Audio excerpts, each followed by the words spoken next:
There is zero doubt in my mind that Dustin May will be a huge piece of the Red Sox pitching staff down the stretch.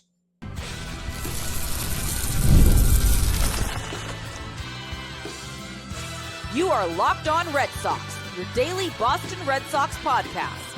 Part of the Locked On Podcast Network, your team every day. Hello and welcome to Locked On Red Sox, your daily Boston Red Sox podcast, part of the Locked On Podcast Network, your team every day. I'm your host, Gabby Maljanian, former ESPN social media associate and current host of the Boston Balling podcast as well. And I'm here to bring you the latest in all things Boston Red Sox, Monday through Friday, straight to your favorite podcast feed. And the best part, it's free, so make sure that you're always tuning in because Locked On is here every single day. Today's episode is brought to you by GameTime. Download the GameTime app, create an account, and use code LOCKEDONMLB for $20 off your first purchase. You're probably wondering what that all means. I'll be talking a little bit about GameTime later on in the show, but welcome to Wednesday on a show that should be a lot of fun because the Red Sox completely blew out the Houston Astros last night. Never in the world did I think that we'd be sitting here and the result of last night was what it was and the result of the night before was what it was. I did not think that Dustin May would outpitch Garrett Crochet so far in this series against Houston, but crazier things have happened. And at the end of the day, it is baseball and it's so unpredictable. And that's why it's such a fun sport. And that's why I am here daily to talk about this team. But I'm going to be discussing more about Dustin May and his dominant start from last night. Plus, Roman Anthony, the superstar. It truly is the Roman Empire in Boston. And the Red Sox offensive explosion that they had last night. So there were so many different aspects of this game that brought me a lot of joy. One of those aspects was not the fielding. The Red Sox did not execute all of their plays in the field the best way that they possibly could have. But there were other aspects of their game that completely made up for it, mostly with the bats, but also most notably with Dustin May, who had a dominant start of 6 innings pitched, giving up 5 hits and no runs with 1 walk and 8 strikeouts. He gave the Red Sox exactly what they needed after what was admittedly by him, Garrett Crochet's worst start in a Red Sox uniform the night before. He specifically said that about himself. So the Red Sox desperately needed a really strong start, and Dustin May gave the Red Sox that and more. And the biggest thing about this start was how different it was from his first start with the Boston Red Sox. So in his first start versus the Royals, he took the loss. In this game last night, he got the win. He threw just 3.2 innings last time compared to 6 innings last night. He gave up 6 hits last time compared to 5 hits this time around. Gave up 3 earned runs in his start against the Royals, whereas in last night's game, he gave up no runs. Walks per strikeout. In the KC outing, he averaged 1 walk for 4 strikeouts, whereas in last night's game, 1 walk compared to 8 strikeouts. So he was striking guys out at a lot higher of a rate in last night's outing. Another thing was that he threw basically the same amount of pitches. He threw 91 pitches over that 3 2/3 innings against KC, whereas last night he threw 92 pitches. So in terms of effectiveness, it's really clear that he was significantly more effective overall in last night's game. And the first time that he pitched for the Red Sox, he struggled to get out of it. And early on in the start last night, it was looking like it was going to be a short outing for him because he had thrown 40 pitches already through the first couple innings. So a lot of people were saying, wow, this is going to be a really short outing for him. But he ended up cleaning things up significantly and was able to get himself through 6 innings, which was a huge win for the Red Sox and the bullpen. One of the biggest differences in the 2 outings that allowed him to be more effective was that he was able to feel the sweeper a little bit more. In his first start with the Red Sox, he did not have control of that sweeper, so he had to rely heavily on his four-seamer and his cutter to get him through that outing, and it wasn't as effective for him. He just kept leaning on the cutter, whereas the sweeper, which is his pitch that he is most comfortable with, and it is his put away pitch, that was something that he struggled to locate in that first outing, and he was able to locate that a lot better last night. So he leaned on it a lot more, and he was able to find a lot more success with it. Also, additionally, he had better velocity than he usually has, because he topped out at 97.8 miles per hour in last night's outing. His 21 sinkers averaged 95.6 miles per hour, which is 1 mile per hour more than his yearly average of 94.6 miles per hour. His 19 four-seamers averaged 96.6 miles per hour, which is better than his 95.5 mile per hour yearly average. So that is a great sign as well, that he was able to get his velocity up in general, because better velocity generally leads to more successful pitching. And if he can continuously keep that velocity up, that's going to be the key with that, is consistency and being able to utilize his pitches in the best way. And after his first outing in a Boston Red Sox uniform, I went on this show and talked about what he could have done better. And I said, one reason why we shouldn't be overly concerned is because it's not that his stuff was bad and he was throwing pitches that were strong, and he was throwing them in the strike zone generally. So it's not like he was all over the place in his first outing. It was just his sequencing and his usage of pitches that could have been improved upon a little bit more. And in last night's outing, we saw the difference. We saw him utilize the sweeper a lot more because he was able to, because of location of that pitch compared to the first outing, cut down on the cutter and utilize the fastball a lot too, because he got the velocity up on that. So he has some weapons in that arsenal that he can utilize to really fool hitters. And even though he got through 6 innings, he could be placed in the Red Sox bullpen as a multi-inning reliever, and he would be really good in that role too, because when you have a guy whose pitch count increases a lot in the first couple innings of his outing, you really start to feel like there would be a better fit for him in the bullpen, because when the Red Sox are trying to utilize somebody for multiple innings out of the pen, they don't always want to push it with certain guys who aren't used to pitching multiple innings at a time, and they're really just used to being 1 inning guys. So it's good to have those multi-inning guys out of the pen who are capable of throwing more than 1 inning. And obviously Dustin May has expressed that he's more interested in being a starter. That's where he feels like is best for him position-wise. But if the Red Sox feel like they could use that help out of the bullpen, they totally could switch him to the pen and have him pitch 2 to 3 innings in the bullpen and be an absolute force to be reckoned with. Him getting through 6 innings last night gives me more confidence in his ability to be a starter. Of the 92 pitches he threw last night, 65 of those went for strikes. So he definitely didn't have a command problem once again for the second straight start that he had. So he could start for the rest of the season for this Red Sox team, as long as he is able to stay consistent and stay healthy, because since he has had an injury history, that's something the Red Sox could be monitoring too, because maybe it's better for his arm if he throws less innings when he's out there and throws less pitches overall. So that's something to consider. A guy like him, because he has such a strong arsenal, can be used out of the bullpen if the Red Sox feel that's the best spot for him, because he can be a threat to where hitters only see him once, potentially twice through. So he can utilize his sweeper heavily. He can throw the cutter in there a little bit, but it's not enough time to where hitters can really figure him out, because he is a bullpen weapon that the Red Sox are utilizing. So it's a great scenario to keep in mind. If they decide to keep him in the rotation, he will continue to show up and do his job there. Alex Cora described him as a fighter and somebody who just wants to win. And now that he's unlocked the usage of his pitches and what pitches he has to throw when, now it's going to likely be home free for him, and he can be a solid piece out of that rotation. So I loved a lot of different things about Dustin May's outing.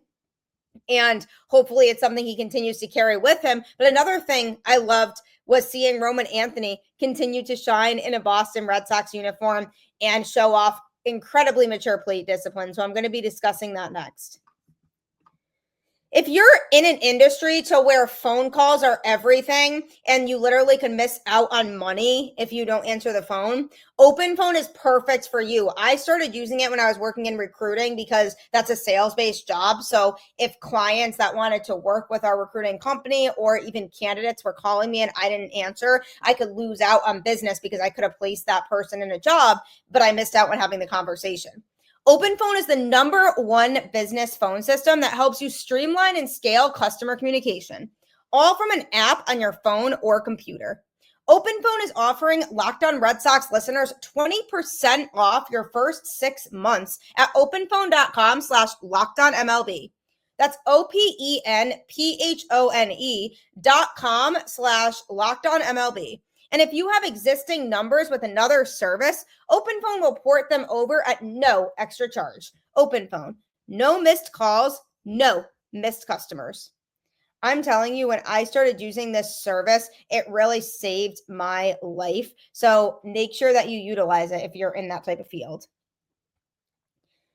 Dustin May put his full ability on display in his start last night for the Boston Red Sox, pitching 6 innings, giving up 5 hits and no earned runs with 1 walk and 8 strikeouts. What an incredible outing for him, and one that was much needed for the Boston Red Sox. He was able to increase a lot of the confidence that fans have in him, and I hope that's something he can keep up with.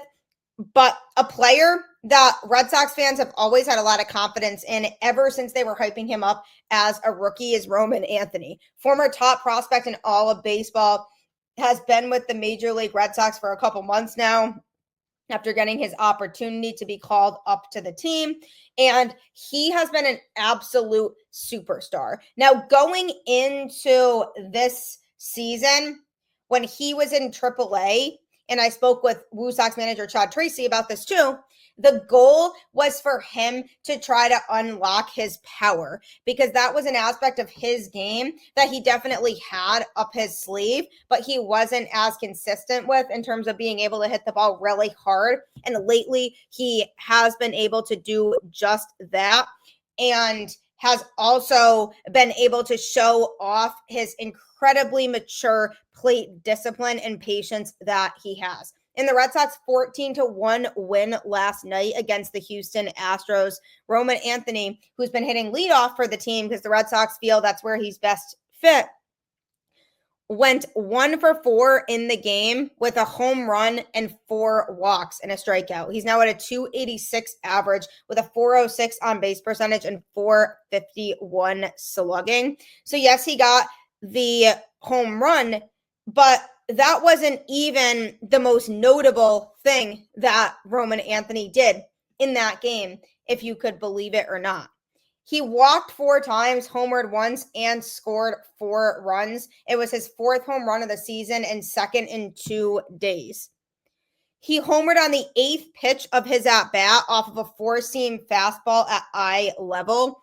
And it really wasn't a cheap shot because it went 428 feet straight away center field. Legitimately was crushed.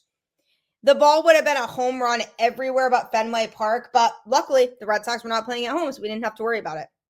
He now has 21 extra base hits and 32 walks in 52 career games. He's the only player in Red Sox history to have at least 20 extra base hits and 25 walks in their first 52 games besides Ted Williams. I mean, talk about elite company there. One of the best baseball players of all time, and Roman Anthony is aligning stats to him. That should really indicate how special this kid is when it comes to the future of where the Boston Red Sox are heading. That wasn't the only feat that he accomplished in that game. His home run last night was his first time hitting home runs in back-to-back games, as he did hit another one the night before. And he has his confidence soaring right now because of all this. He has just accomplished so much in his short time so far in a Boston Red Sox uniform. And to add to his accolades, the only Red Sox players 21 years or younger to homer in back-to-back games are Ted Williams, Rafael Devers, and Tony Conigliaro. So he joins elite company again with that. Eventually, the youngest player to accomplish X accolades will fade away, but he'll be mentioned in the same breath as all-time greats for years to come, which is incredibly special if you are a Red Sox fan to be able to experience this kid who just has beyond mature plate discipline and is super incredibly patient at the plate, really makes pitchers work for it, and he's not afraid to take his walks.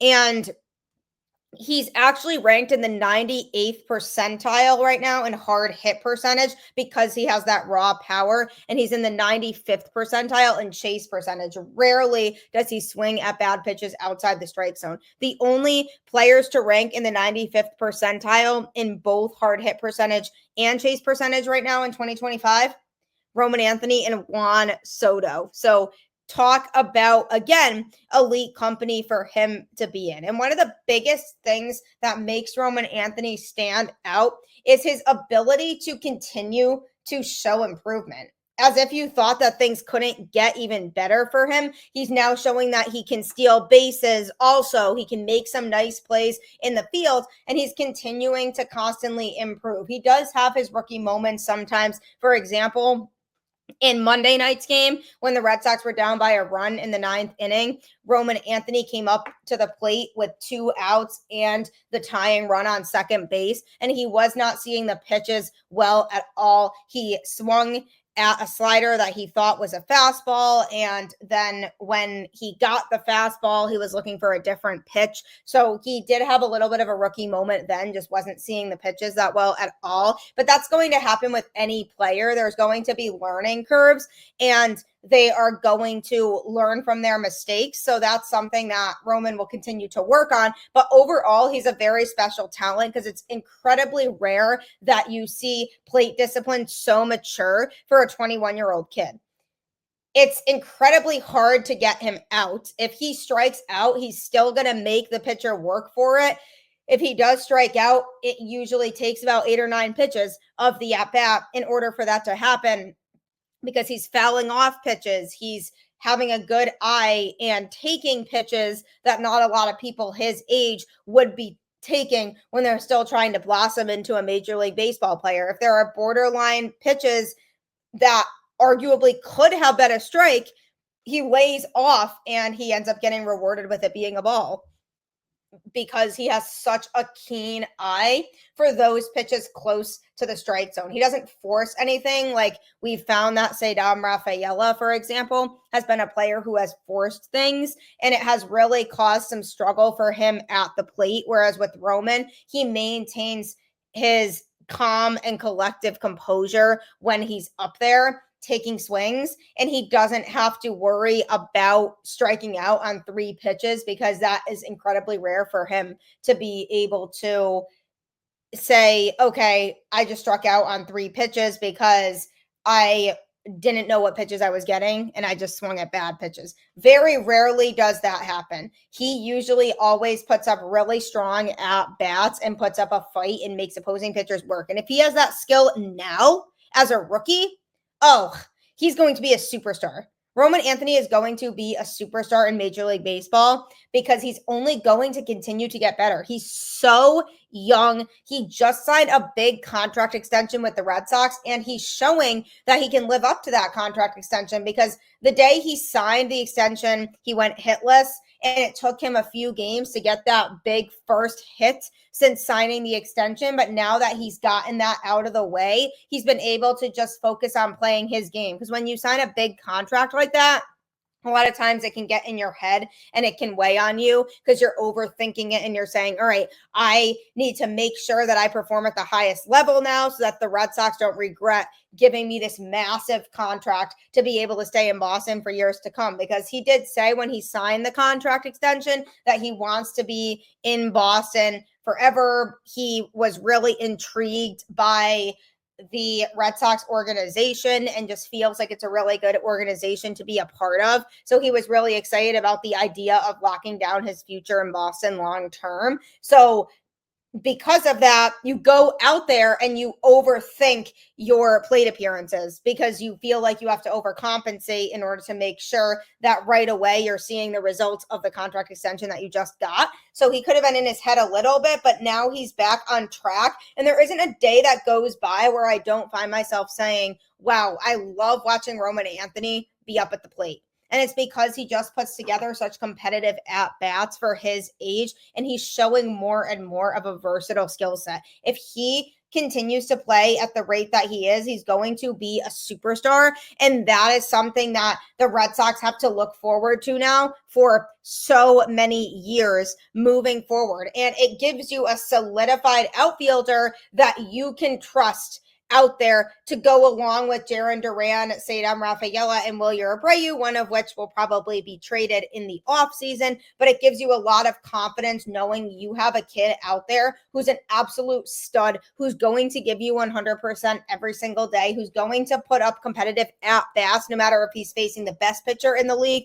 or the worst pitcher in the league. He's not going to back down when he's at the plate. He's only going to swing at pitches that make sense for him to swing at. And as a result, he's making a lot of hard contact, getting a lot of good baseballs in play to make an impact for this Boston Red Sox team. So I cannot wait to continue to watch Roman grow because, like I said, he is going to be a superstar. No doubt about it. Coming up, are there other superstars on this Red Sox team, or was this offensive explosion that the Red Sox had just a fluke? I know my friends and I are sometimes really bad about making plans in advance, and we find that last minute sometimes we're saying, oh, let's go to this game tonight, or let's go to this concert. And GameTime can hook you up when you're in those types of situations, because sometimes people are in a pinch, and it can be really overwhelming to try to find the best tickets. But GameTime can offer you the best tickets for the absolute lowest prices and save you some of that stress of ticket shopping. Take the guesswork out of buying concert and show tickets with GameTime. Download the GameTime app, create an account, and use code LOCKEDONMLB for $20 off your first purchase. Terms apply. Again, create an account and redeem code LOCKEDONMLB for $20 off. Download the GameTime app today. Last minute tickets, lowest price guaranteed. GameTime will 100% guarantee you the lowest price, and make sure you don't have an obstructed view from your seat. I know because I utilize them literally all the time now. So make sure you use GameTime the next time you're going to an event. The Red Sox had an absolute offensive explosion against the Houston Astros last night, winning 14-1. And it's crazy because for the longest time, the Red Sox just had a 2-0 lead. They scored 2 runs in the top of the third on a hit by a pitch and then a sacrifice fly, and they were up 2-0. And then all of a sudden in the 6th inning is when the onset really started. Carlos Narvaez hit a 3-run homer in the top of the 6th inning to give the Red Sox 5 runs and give them a 5-0 lead. And then Alex Bregman homered later on in that inning to make it 7-0. So that was really when the Red Sox pulled away from the Astros and ran away with this game. And then in the 7th, Wilyer Abreu doubled to center to make it an 8-0 game because Trevor Story came around to score. Then they scored a bunch of runs in the 8th inning on Roman Anthony's home run, plus Abraham Toro's single that scored Jarren Duran and Trevor Story. And then Abreu again doubled to score Toro and Story. Then in the 9th inning, they scored 2 more runs. Trevor Story singled to left, and Roman Anthony ended up scoring on that. And then Yoshida grounded into a fielder's choice to the pitcher. Bregman ended up scoring because they made the play out second base on that. So 14-1. The Astros did score a run in the bottom of the 9th inning, but obviously was the most irrelevant run maybe in history. So the Red Sox piling it on for 14 runs. Who made the most impact in that game, contributing to the offensive explosion? So Wilyer Abreu and Carlos Narvaez both had 3 RBIs. Abreu went 2 for 4 and drove in 3 runs, and Carlos Narvaez also went 2 for 4 and drove in 3 runs on that home run. So they were big contributors offensively. It's nice to have Carlos Narvaez back behind the dish because he was experiencing some knee pain last week. So he had to sit out for a few games, but now he's back and better than ever. And him hitting that home run was huge for him to show that he's still here and he's still got it. And people cannot be forgetting about him, who's been one of the best contributors to this team all season long. So he was a big piece of that. Alex Bregman also recorded 2 hits in the game, and he drove in 2 runs, going 2 for 5. Trevor Story went 2 for 5 and drove in 2 runs. Masataka Yoshida went 1 for 4 in the game as well and drove in 2 runs. So there were lots of notable contributors. Roman Anthony drove in himself on the home run. And then you had Abraham Toro, who drove in a run as well when he recorded a hit. So lots of players contributing in this game. Every single player in the lineup got at least 1 hit, except for Ali Sanchez, but he didn't come in until the 9th inning. He came in to pinch hit for Carlos Narvaez and lined out to third. So he didn't get a hit, but everybody else who was in the lineup last night recorded at least 1 hit, and that was key to the Red Sox winning this game. Obviously, you needed the really good start from Dustin May, but it was an offensive onslaught, and several players contributed. Wilyer Abreu has been a huge piece offensively for this Red Sox team all season long. Going to be really hard for the Red Sox to justify trading him in the offseason if they do decide to go that route. I still think they will end up trading Jarren Duran instead. But we'll have to see how the market plays out and what the asking prices are, because there could be teams that really want Abreu and the Red Sox can work out a better deal for him. But one of those 2 players most likely is going to end up getting traded in the offseason. So if that ends up being Abreu, it certainly has been a lot of fun watching him this season. And Carlos Narvaez has been one of the biggest surprises, if not the biggest surprise, of this Red Sox team in 2025. He has just been such an offensive machine for this team. He does have some concerns behind the dish, but the greatness that he has shown at the plate far outweighs any of those concerns for him behind the dish. So guys were hitting, and that's the key for the Red Sox, is taking good at bats, not looking to swing for the fences every time you're at the plate, but looking to work pitch counts, maybe foul off some pitches and take pitches and make pitchers work. The Red Sox earlier on in the season took a very overall offensive approach as a lineup that was aggressive, and it was not exactly the best way to do things because that aggressive approach led to them basically being home run or bust hitters, and it led to lots of strikeouts because they were forcing something that wasn't there. Whereas now they're not afraid to take their walks. They're not afraid to just put the ball in play, knowing that good things could happen if they put the ball in play. And that's something they were doing a lot of in last night's game, was focusing on good and competitive at-bats and putting the ball in play. They recorded 13 hits total in the game to go along with their 14 runs. So they brought the offense, and it was certainly very nice to see that, because it was a win they desperately needed after what happened the night before. But is this offensive explosion something to expect regularly from the Red Sox? Absolutely. I'm not saying they're going to put up 14 runs a night, because that's impossible and it just won't happen. And there will be some nights where the offense doesn't have it, but it is late enough in the season now to where we can feel like this is what this team is. This offense can explode at literally any time, which is exactly what a game like last night showed us, was that the Red Sox could be in a really competitive game, like being in a 2-0 game for a while, and then all of a sudden the bats just go off. And even on Monday night, I know the Red Sox lost that game, but they were down 7-2 and ended up losing 7-6, because the offense, if it comes alive at any given time in the game, can absolutely destroy an opposing team and pitcher. And that's exactly what we saw here from this Red Sox offense. And that's going to fare well in the postseason, because that type of offense is very difficult to pitch to.